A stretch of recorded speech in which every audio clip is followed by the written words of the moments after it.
السلام عليكم ورحمة الله وبركاته. مساكم الله بالخير جميعا. أكثر التوقعات عن الشخصية اللي بقابلها اليوم كانت صحيحة،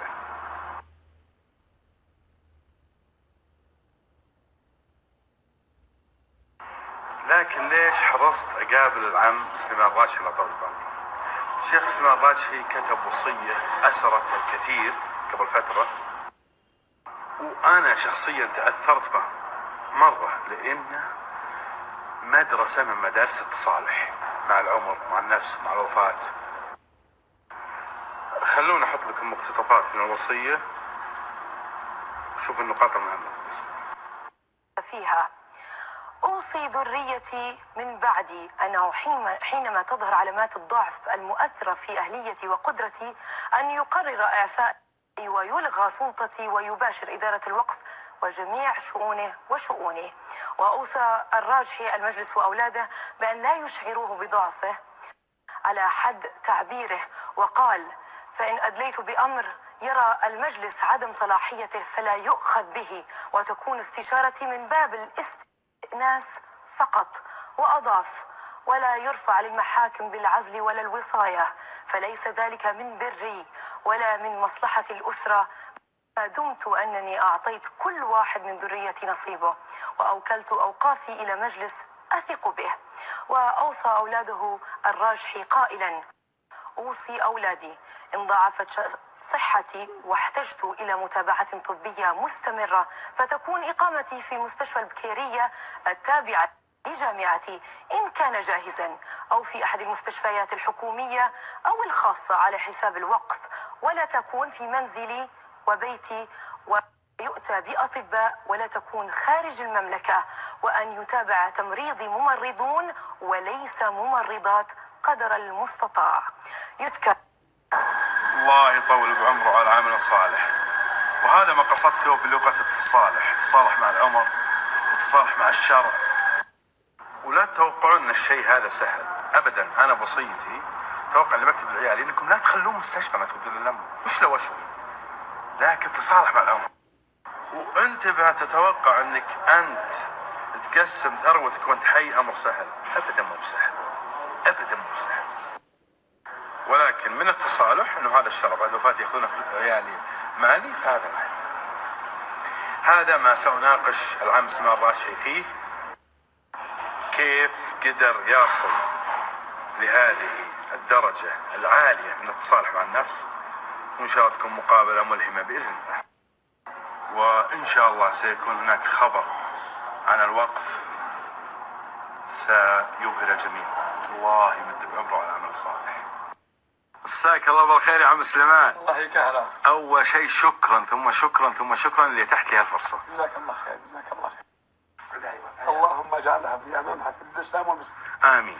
عم سليمان، أنا الحقيقة الوصية أسرتني كما أسرت كثير من الناس، فسؤالي هو: كيف قدر يستطيع العم الشيخ سليمان الراجحي يصل إلى هذه الدرجة من التصالح مع النفس، بعيدا عن تجارة سليمان الراجحي والتي موجودة على اليوتيوب وعلى تويتر، فقط أريد كيف وصلت لهذا التصالح مع النفس.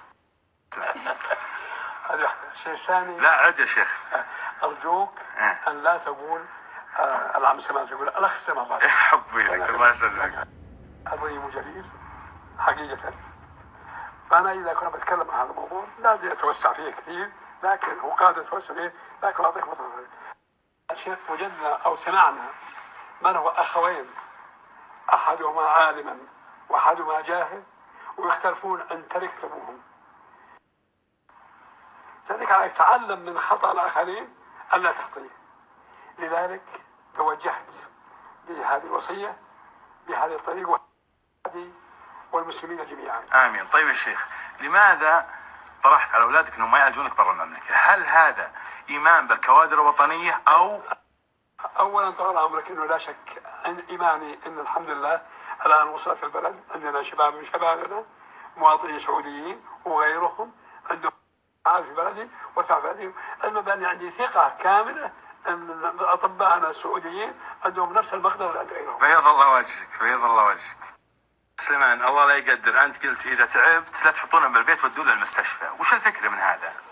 ما بيتعب عيالي ما شاء الله. ما بيعتمد هو تعبان وفي استعداد، وبعدين هم لا يقدرون يسووا شيء، لكن المستشار ربما الممرض يقدر يعمل شيء، وربما الطبيب يعمل كل شيء، وهذول ما يعملوا شيء. ما شاء الله عليك، ما شاء الله.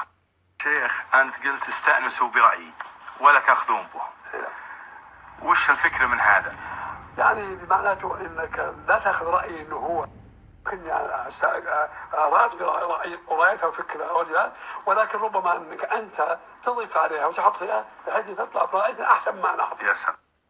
شيخ أنا زرت الوطنية وصورت عندي هنا بنت مع مفك وتفك بالمكاين، فسألت وش الفكرة، فقال لي دكتور محمد بعد ما قال لي القصة اللي دارت بينكم انه يوم جات انيث البنات قلت له انت السنة كنت تعملها زي بناتك وظفها، اسف تأنيف الوظائف.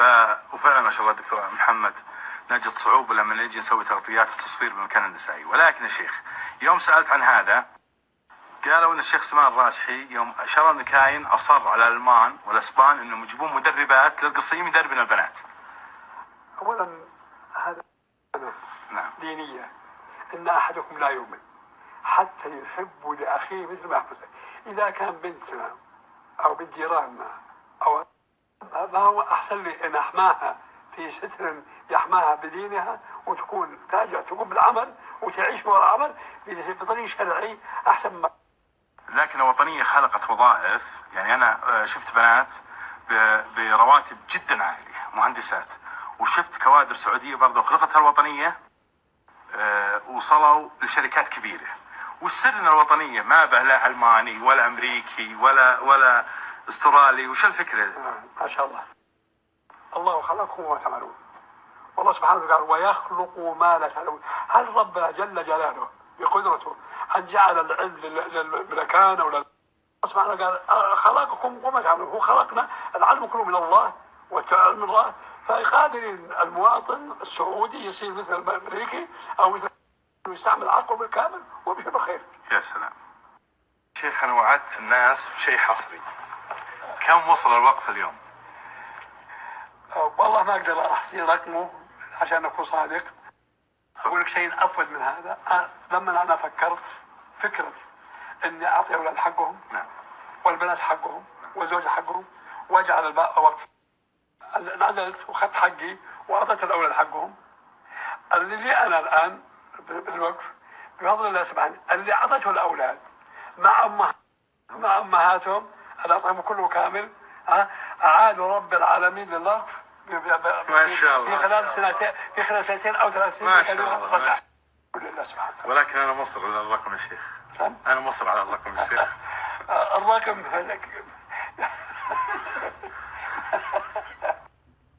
كم يا شيخ؟ 60 مليار. ما شاء الله تبارك الله. ما شاء الله ما شاء الله. الوقف اليوم وصل 60 مليار، وهذا يعتبر من اكبر الاوقاف على مستوى العالم الاسلاميه، وهذا يخص الاسلام والمسلمين. فلك قبلة من هذول اللي كنت تسمع. جزاك خير وسلم. الله يبارك لك. انا ودي لو كل من يملك مال يفكر كم بده يعيش بسنه 60 70 وقليل من جاءوا ذلك. طيب اذا كان هذه اعمار محمد، طيب اصبر 60 بعد 60 رحت وش سويت؟ هالمال اللي تأمرته وين راح؟ ولكن يضبطه بضوابط شرعيه، تعامل مع الشرع، تعامل مع انه يخدم الانسان، وينوي في نيته انه لا يد فيها كبرياء على الناس يثنوا عليه يمدحوا، لا يربط نفسه كله انه خاص لله. فاذا الانسان كل موقف عمل شخص لله اطم اي عمل يعمل في سبيل الله مخلوق من الله. وهذا اللي صار معك شيخ سليمان. نعم. خلف الله عليك بسنتين ورجعان. اي نعم. ما شاء الله تبارك الله. الامن في الاوطان والصحه والابدان. الامن موجود الحمد لله والصحه والابدان، اذا ما علينا الا ان نعمل. فانا انادي كل واحد ان يعمل في سبيل الله، ويعني وذلك اضعف الان تدعون مساجدا تدعون قائما. هذا اول نمره. الله يجزاك خير شيخ. بدون جهد وبدون تقدير لا. الانسان الله سبحانه قال الله سبحانه وتعالى واعملوا وسرعكم والمؤمنون، ما قال ناموا خذوا فلوس، لا. العالم كله تمنى الواحد يحصل فيزا يجي الى مكه المكرمه ويجي المدينه المنوره مع عباده الصلاه 100 صلاه والتسبيح ب10,000 صلاة. يعني نعم من الله سبحانه تلقى يبي زاد يوم. ولو يتمنى لا جاء هالمجلس الى بلدنا يتمنى ان يعطى زوج مال ما حصل له لانه ما شاء الله. هذا نواف محمد، هذا ابوه الدكتور محمد. انا اتوقع انه صديق لك قبل يكون اخ.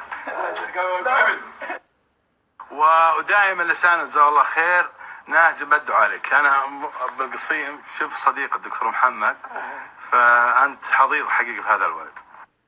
وهذا عبد الرحمن محمد. ما ابغاش انا اتحدى، لا اتحدى. هلا والله سهلا. يلا حي، شلونك؟ الله يسلمك. ازيك؟ هلا والله سهلا. والله دكتور ذولا مو بيجون لك قصيم. والله عاد سالم نبي نربطهم وراكم انتم بتجون لنا بالوطنيه. لا عادي اللي يعني انه ها؟ احنا نجي بس من الحيوي.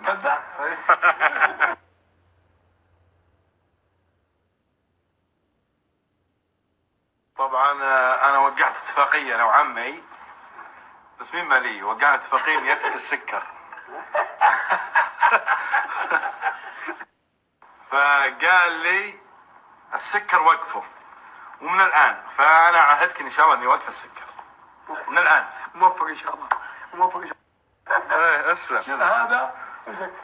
واحد. طيب خليني اشرب ذا الحين والباقي يجي. لا انا عهد صحيح. اصبر قبل يجيكم دكتور. شكرا شكرا شكرا على ما قدمته لي من تنسيق هذا الاجتماع. فيك بس تستاهل اكثر والله يا ابو سلمان اخو عزيز.